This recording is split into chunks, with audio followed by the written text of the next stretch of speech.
Agora vamos conversar com o deputado federal Heráclito Fortes, que está aqui. Deputado, seja bem-vindo ao Jornal do Piauí. Erivaldo Barbosa continua conosco. E eu gostaria de começar falando a respeito dessa perda, para a política piauiense. José Raimundo Bona Medeiros, ex-governador do estado do Piauí. Boa tarde. Olha, o José Raimundo foi uma grande referência da política do Piauí. Homem correto, franco, sincero, leal acima de tudo, e teve um papel importante como deputado, como prefeito de Teresina, como vice-governador e como governador. Era uma pessoa que dava prazer você conversar com ele. Ele tinha a história do Piauí passada limpo, e tinha uma coisa engraçada com o Zé Raimundo, ele era lacerdista. Gostava de Carlos Lacerda. Era da turma do Lacerda. E ele contava a história que, acho que foi no noivado dele, o Lacerda estava em Teresina. Então ele contava aquilo, o Lacerda veio fazer umas viagens, coincidiu com o noivado. Então ele era aquele, se você falasse mal do Lacerda, já era o suficiente para uma briga. O jornalista Carlos Lacerda foi governador da Guanabara. Governador da Guanabara. Ele foi um ícone na política brasileira. Portanto, o Zé Raimundo deixa uma legião de amigos muito grande, e eu imagino como é que está a união hoje, porque a sua terra natal, porque ele levantava grande afeição e amor, e por quem ele trabalhou muito. Tá certo. Deputado, nesse momento, a Câmara está sob a representação piauiense na Câmara dos Deputados está sob ameaça. A Comissão de Constituição e Justiça aprovou... Do Senado, a Comissão de Constituição e Justiça do Senado aprovou a redução ou um recálculo nas vagas, da distribuição de vagas na Câmara dos Deputados, e o Piauí pode perder 2 vagas. Nesse momento, a bancada já tem tratado desse assunto. Como reagir a isso? Olha, isso é uma pressão que vem acontecendo a cada eleição. É um assunto muito perigoso, porque é algo contra o Norte e o Nordeste. A Constituinte limitou o máximo para 70, que é São Paulo, e o mínimo para 8, que são os pequenos estados. O que querem fazer? É botar o Piauí de igual para igual com o Amapá, com o Roraima, o que é uma injustiça. Por quê? Porque nós temos uma população bem maior. Agora, é mexer numa casa de maribondo. Porque na hora que você mexer, Erivaldo, você vai dar espaço para que São Paulo peça uma revisão. E se você for para a ponta do lápis, São Paulo tem direito a 110. Aí você desequilibra. Ou seja, teria que aumentar o número de deputados federais para atender a São Paulo. Tirando de quem? Tirando de quem? Aí é a tal história. Se aparecer algum espírito de porco e emendar reduzindo o número de senadores para 2. Porque até a década de 50 o Brasil tinha 2 senadores. Por estado. Por estado. Passou para 3, 52, por aí assim. E veja bem,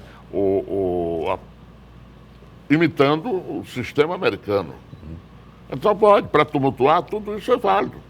Mas o que eu acho é que nós devemos acabar de uma vez por todas com essa história. E não se mexer. Agora, deputado, por falar em tumultuar, e essa proposta da reforma política que está lá na sua casa, na Câmara Federal, que prevê aí, com uma tendência, me parece, muito robusta, muito vigorosa, de implantar a lista pré-ordenada do partido para a disputa proporcional. Você diz a lista fechada? A lista fechada. É a Noite dos Mascarados. Você pega a letra do Chico Buarque, a Noite dos Mascarados. É lista. Quem é você? Adivinha que eu quero saber do seu jogo, que eu quero me arder no seu fogo, papapá, e assim vai. Aí você só sabe quem votou na quarta-feira de cinza. Não é verdade. Aí vai lá para o outro carnaval, que é outra eleição. O Brasil, nesse momento, mais do que nunca, precisa de transparência. Nós temos que saber em quem estamos votando. Agora, tem uma coisa que eu preciso corrigir, Evaldo. Antigamente, você tinha as lideranças políticas e ideológicas, o caso do Arraes, candidato a deputado, e trouxe no seu bojo 12 deputados. Isso. Ora, eram pessoas sem votos, mas com uma definição ideológica e política que ajudava o parlamento. Aí você vê o Tiririca, você vê o Clodovil, que se elegeram, trouxeram deputados... Enéas, naquele tempo. Enéas, entendeu? E que trazem traços. Esvazia o debate, diminui o debate político. Isso é ruim. Daí porque eu defendo, pelo menos na transitoriedade da próxima eleição, a eleição do mais votado. Passaria a ser uma chapa majoritária. Seria majoritária, ou seja, você não teria o risco de não se eleger se tivesse mais votos do que alguém que tem menos votos. Então, quem tem mais votos, entra. Os 10 mais votados do Piauí seriam os 10 votados. Os 10 mais votados. Independente de coligação. Independente de coligação proporcional. A coligação seria apenas majoritária. Entendeu? É uma maneira. Pelo menos para esse momento. Até porque, por que nós nunca fizemos reforma política no Brasil? Agora, se isso acontecer, o argumento daqueles que dizem, porque o sistema enfraquece os partidos políticos. Nesse modelo enfraqueceria mais ainda. Não, porque os partidos já estão enfraquecidos pela pulverização. Você tem 28 partidos com cadeira na Câmara. Você não consegue levar adiante uma proposta exatamente por isso. Aí, depois de eleito, você tem o prazo de criar as federações partidárias. Você cria as federações partidárias e aí você diminui o número de liderança e torna o processo legislativo mais rápido. Então, pelo que o senhor está dizendo, é fundamental uma cláusula de barreira para limitar o número de partidos? Nem precisa cláusula de barreira. Nem precisa. O resultado por si só já resolve. Já resolve. Olha, só fica quem tem voto. Só fica quem tem voto. Olha aqui. Uma coisa que nós não tivemos coragem de fazer, mas que resolvia muito, era quando, se você tivesse colocado lá atrás na Constituição, o mandato pertence ao partido. Porque é o partido que dá estrutura, é o partido que muitas vezes financia o candidato. E o candidato depois se sente liberado e muda para onde quer, de acordo com a ocasião. Mas hoje não tem a fidelidade partidária que evita, por exemplo, que eles troquem de partido em determinados momentos? Sim, mas abre as janelas, os janelões. De vez em quando abre os janelões e você muda. Na hora que você disser o mandato pertence ao partido, basta isso, resolve. Mas aí diminui a capacidade de discussão, enfraquece aí o voto do parlamentar. Por exemplo, o senhor seria sempre obrigado a votar de acordo com as determinações do PSB? Não necessariamente. O que não poderia era você eleger uma bancada de 30 e terminar com 12, terminar com 20, pelas circunstâncias locais, pelas circunstâncias de momento. Poderia-se até abrir a cada final de pleito uma janela de mudança. Mas o ruim é no dia a dia essas mudanças. Você cria um partido novo. Você se lembra do Partido da Mulher Brasileira? Sim. Que terminou com 20 e tantos? Porque aí já é o pior, rapaz. É o tal do fundo partidário. Esse fundo partidário precisa ser revisto em vários aspectos, inclusive os gastos. Eu soube que a Procuradoria-Geral da República está investigando as prestações de contas. É verdade. Não é isso? Porque tem prestação de conta aí que você vê que é uma prestação fajuta. Nós temos que viver com mais clareza. O fundo partidário é feito para facilitar e para legitimar o exercício partidário, e não para trampolim. Aí você veja a distorção. Na eleição passada, você teve partido que deu 1.200.000 para cada deputado federal usar na campanha do seu estado. Outros só deram 80 mil, outros 100 mil. Onde é que está o erro? Essas coisas precisam ser vistas. Antes, nós temos que fechar a porta antes que ela seja arrombada. Eu estou dizendo isso porque daqui a pouco tem um Ministério Público em cima, e aí, doutor, é um Deus nos acuda. Nós temos que evitar isso. Nós temos que transformar esse dinheiro do fundo partidário num instrumento para o fortalecimento da democracia e não para formar feudos de oligarquias, que é o que está acontecendo, infelizmente, no Brasil inteiro. Deputado, na política piauiense, de um lado, o governador monta uma robusta estrutura política para dar apoio, sustentabilidade e até, lógico, naturalmente, pensando em 2018. Por outro lado, a oposição já começa a se articular também. O seu partido é um partido declaradamente de oposição. E outros setores, que, por exemplo, o PSDB, que aqui mesmo o deputado Marder Menezes já lançava como uma opção natural do partido uma possível candidatura do prefeito de Teresina, Firmino Filho. O senhor acha que a oposição será competitiva ano que vem? Olha aqui, eu me admiro do Hélito estar nisso aí, montando uma Arca de Noé. Ele sabe que a eleição dele foi exatamente um protesto do Piauí contra essa prática. O Monsanto foi outro protesto contra essa prática. O Piauí não tolera isso. O Piauí não convive com isso. Vai chegar um momento em que nós vamos ter, as oposições terão unidade suficiente, escute o que eu estou lhe dizendo aqui hoje, para enfrentar isso tudo. Agora, o Hélio está muito sabido. O Hélio está querendo conviver com o dia a dia, com as dificuldades financeiras. Coloca o Piauí num clube de falsa felicidade. Nós estamos na contramão da realidade, anunciando empréstimos quando o Brasil todo briga para a organização financeira. O caso do Rio de Janeiro é um caso clássico, o caso de Minas Gerais outro, o caso do Rio Grande do Sul. Essa gastança anunciada por aí, que eu acho, por sorte do Piauí, elas não são reais. Porque você vê o Hélio falar em empréstimo, mas não vê aprovação no Senado para empréstimo internacional. O Piauí dessa monta, desse volume que ele anuncia toda semana. Não acontece? Não acontece na velocidade que ele precisa. Um empréstimo desses, você sabe, demora 3 anos. É verdade. Não é isso não é você chegar e quitando, me dá tanto aí, entendeu? Então, nós não estamos tratando essa questão com responsabilidade. E, por outro lado, nós não estamos sabendo reivindicar recursos que ainda existem, que outros estados estão conseguindo, desde que haja projeto.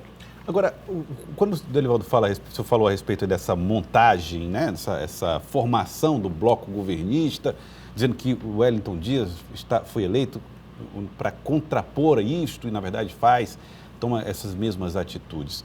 Você acredita que, por outro lado, a oposição está enfraquecida por não ter tantas alianças quanto tem hoje o governador? Eu concordo com você, mas esse não é um fenômeno piauiense.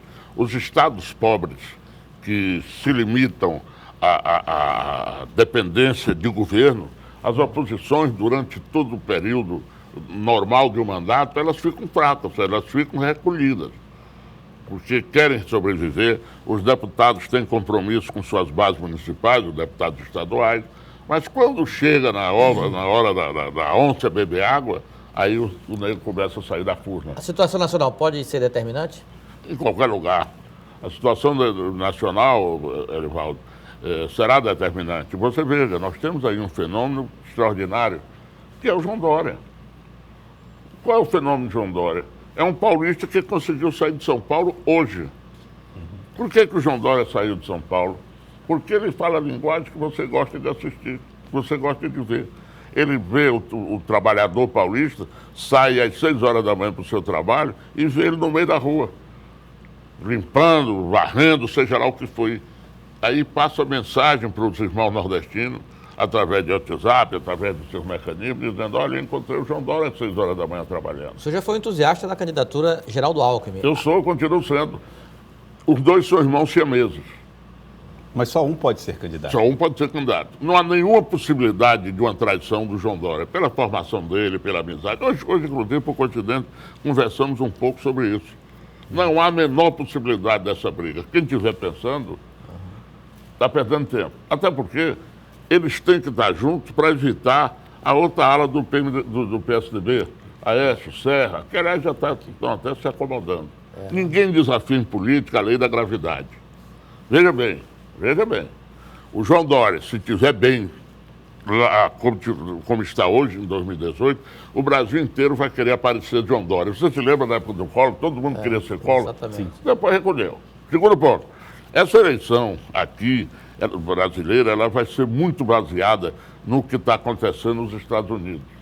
Se o Trump começar fazendo maluquice, o eleitor vai ficar conservador. Não no sentido ideológico, mas no sentido de preservar. Ele não quer que aconteça aqui o que está acontecendo lá. Então não vai entrar em aventura. Não tem a menor O possibilidade. ataque à Síria foi loucura, só por curiosidade na sua avaliação? Meio a meio. Meio a meio. Loucura e necessidade. Agora, o que o Trump fez? Eu imagino o constrangimento que ficou o presidente da China. A China aliada, teoricamente, da Síria. O cara estava na casa dele quando ele mandou bombardear o adversário. Ele não tem juízo de um pinto. E o efeito Bolsonaro aqui no Brasil? O efeito Bolsonaro, nós sempre tivemos em toda eleição no Brasil, o residual daqueles que perderam a fé. Quem perde a fé procura um caminho exótico, um caminho diferente, um caminho novo. Nós tivemos a Enéas, nós tivemos a Marina. O que o Bolsonaro nos deu de início? Ele isolou a candidatura do Caiado. Sim. Do Caiado. Você pode ver que ninguém fala mais no Caiado. Mas nós vamos ter lá na frente o que sobrar do PT daqui para lá, que não é pouco, aqueles 30%, 20%. Mas o Lula está liderando a pesquisa ainda. Depende. Depende da pesquisa. Depende da pesquisa. Ontem mesmo eu vi o jornalista Ricardo Noblat fazer uma pesquisa no Twitter dele. E, no segundo turno, em quem você votaria? E Lula ou João Dória? João Dória batendo 60% e o Lula com 17%. Então, é preciso... depende dos cenários também, né? Depende do cenário. O Twitter dele é nacional, mas é uma coisa que você não sabe de onde é amostragem. Mas é uma referência. Tá certo. Entendeu? Deputado federal Heráclito Fortes, muito obrigado pela participação aqui no Jornal do Piauí, hein? Eu quero meio minuto. Meio minuto para o senhor, concedido. E quero pedir a vocês que me ajudem nisso. Eu estou iniciando em Brasília uma campanha pela retomada imediata da Transnordestina. A Transnordestina, Edvaldo, você que é um homem que conhece o campo, que se dedica, é fundamental para o Piauí, é fundamental para o Nordeste.